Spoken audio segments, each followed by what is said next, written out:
देखिए, अब हम वीडियो ला रहे हैं टाइम ऑफ फ्लाइट ऑफ प्रोजेक्टिल, प्रक्षेप का उड़ान काल। प्रक्षेप का उड़ान काल, उड़ान काल, time of flight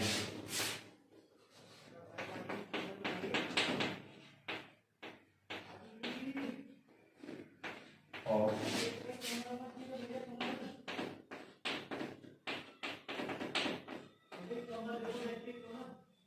projectile, time of flight of projectile।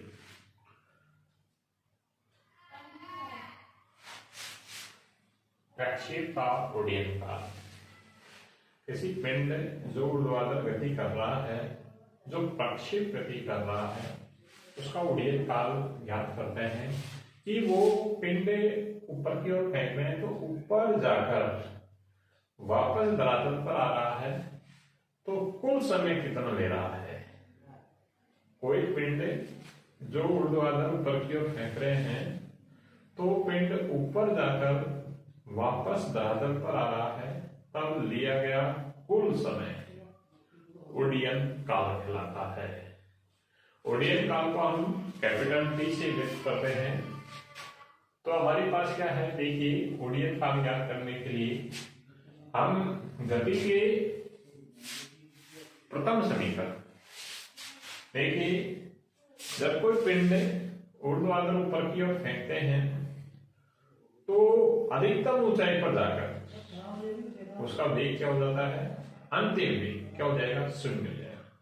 फिर ऊपर से वापस धरातल पर नीचे की ओर आने के लिए गति करेगा तो जितना समय पिंड अधिकतम ऊंचाई पर जाने के लिए लेता है उतना ही समय ऊपर से धरातल पर आने के लिए लेता है। ठीक है, तो हमें ऊपर मान लीजिए प्रारंभिक वेग क्या उसका u है। तब गति के प्रथम समीकरण से गति के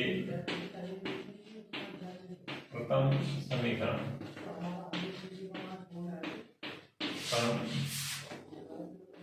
का y घटक,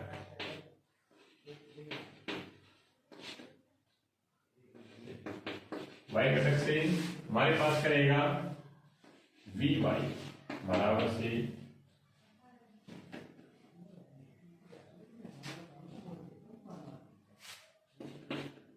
uy प्लस at, ay और t।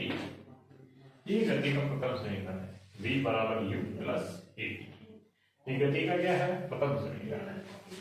अब प्रथम समीकरण है तो हमारे पास uy और ay, uy बराबर क्या है, uy बराबर क्या है, u साइन थीटा, ay बराबर क्या है, माइनस थीटा। मान रख देते हैं, मान रखने पर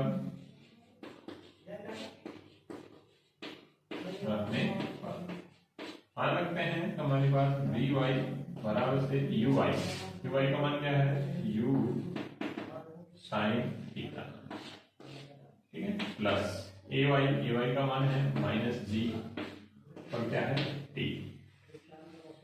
vy बराबर से, अब vy क्योंकि पिंड अधिकतम ऊंचाई पर जा रहा है तो अंतिम वेग क्या रहेगा, 0।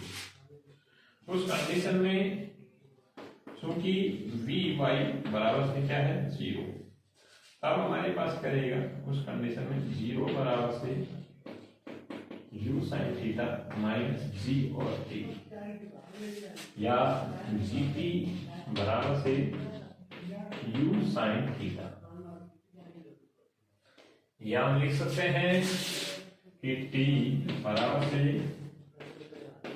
u sine theta upon g। ये t का मान है। मानिए किसी पिंड को ऊर्ध्वाधर ऊपर की ओर फेंकते हैं तो अधिकतम ऊंचाई पर जाने के लिए लिया गया समय क्या कहलाता है, वो समय है t बराबर से u sine theta upon t। ये समय है। अब उड़ान काल याद करते हैं। उड़ान काल क्या है, किसी पिंड को ऊर्ध्वाधर ऊपर की ओर फेंकते हैं तो ऊपर जाकर वापस नीचे आता है धरातल में लौटने में लिया गया कुल समय क्या कहलाता है? उड्डयन काल कहलाता है। उड्डयन काल को जो माने जितना समय पिंड ऊपर जाने में लेता है उतना ही समय क्या लेता है? नीचे आने में लेता है। तो उड्डयन काल याद करते हैं तो उड्डयन काल करेगा उड्डयन काल। उड्डयन काल कौन टी से व्यक्त करते हैं? कैपिटल टी बराबर से 2 स्मॉल टी। मान रख देते हैं उसे ये समीकरण या समीकरण दे दो 1, तो समीकरण से मान रखने पर मान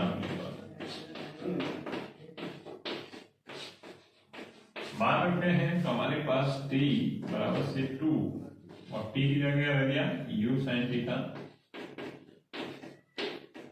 थीटा अपॉन g।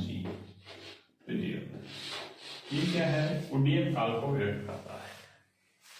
ये समीकरण t बराबर से u sin theta upon g एक उड्डयन काल को व्यक्त करता है जो पिंड ऊपर जाकर वापस नीचे आने में लिया गया कुल समय। ठीक है, थैंक यू।